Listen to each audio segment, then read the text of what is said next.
नाज़रीन, प्रोग्राम के आगाज़ में जो रोज़ हम बात करते हैं क्लाइमेट चेंज के हवाले से, और पाकिस्तान उसका बदतरीन शिकार है इस वक्त। जो माहौलियाती मौसमियाती तब्दीलियाँ हैं, पाकिस्तान निशाने पे है। ये कुदरती आफात हैं, लेकिन पाकिस्तान को निमटना कैसे है, ये एक बहुत अहम सवाल है।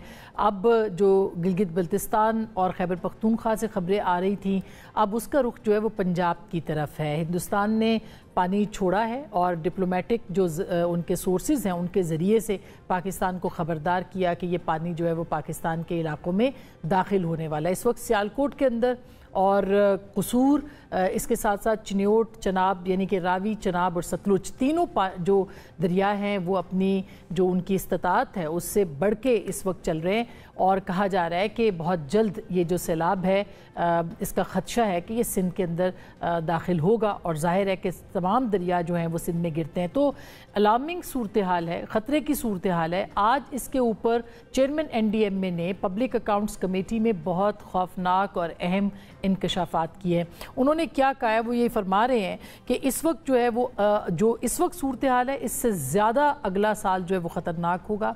22% इसके अंदर इजाफा होगा।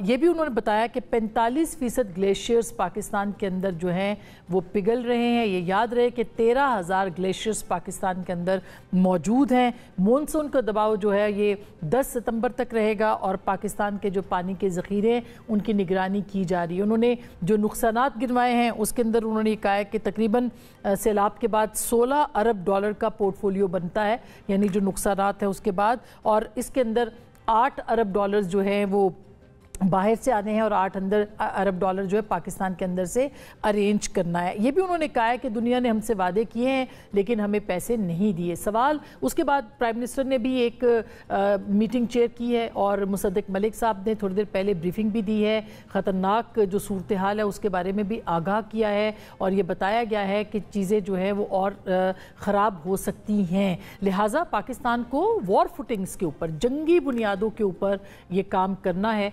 मौसमियाती तब्दीली से निमटना है। तो इसके ऊपर तो हम बात करेंगे ही। दूसरी तरफ पाकिस्तान की जो सियासत है उसके हवाले से भी बात करते हैं। आज इमरान खान साहब के साथ मुलाकातों का दिन था, और आज तोशाखाना 2 की समात भी थी।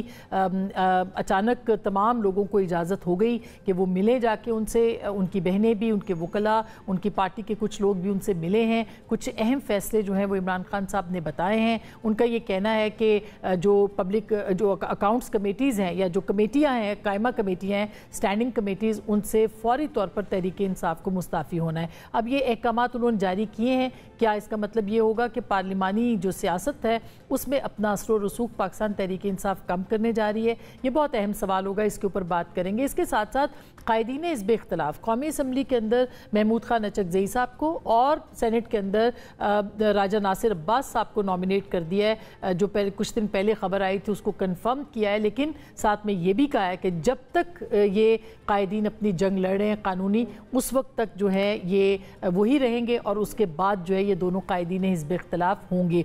ज़िमनी इंतखाबात के हवाले से इमरान खान साहब ने भी हिदायत की हैं, लेकिन आज उनकी जो सियासी कमेटी है वो मुलाकात करेगी, उनकी आपस में उनका इजलास होगा और उसमें फ़ैसला किया जाएगा ये ज़िमनी इंतखाबात हो पाएंगे, इसमें उनकी शमूलियत होगी कि नहीं, ये बहुत अहम होगा जानना। इसके ऊपर भी आज के इस प्रोग्राम में हम बात करेंगे।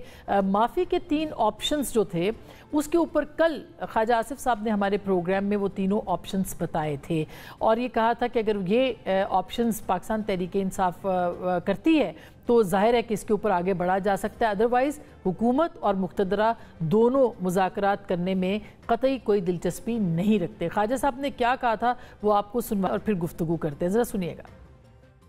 अगर सियासत में किसी ने रहना है या कौमी क़यादत का जो है या कौमी लीडरशिप का किसी ने क्लेम करना है, तो उसको 9 मई के ऊपर इसके मतलब कोई कॉम्प्रोमाइज़ नहीं है। उसके ऊपर पछतावे का इजहार होना चाहिए। आप उसको माफ़ी कह लें या रिग्रेट कह लें, आप जो भी लफ्ज़ उसको दे दें। माफ़ी या पछतावा जो है अदालत में भी कह सकते हैं कि जी ये हुआ है, और हम अदालत के ऊपर ये मामला छोड़ते हैं कि वो अदालत जो है हमारी इस गलती को जो है वो इग्नोर करे, और हमारे हम कौम से माफ़ी मांगे, किसी एक शख्स से कौम से माफ़ी मांगे।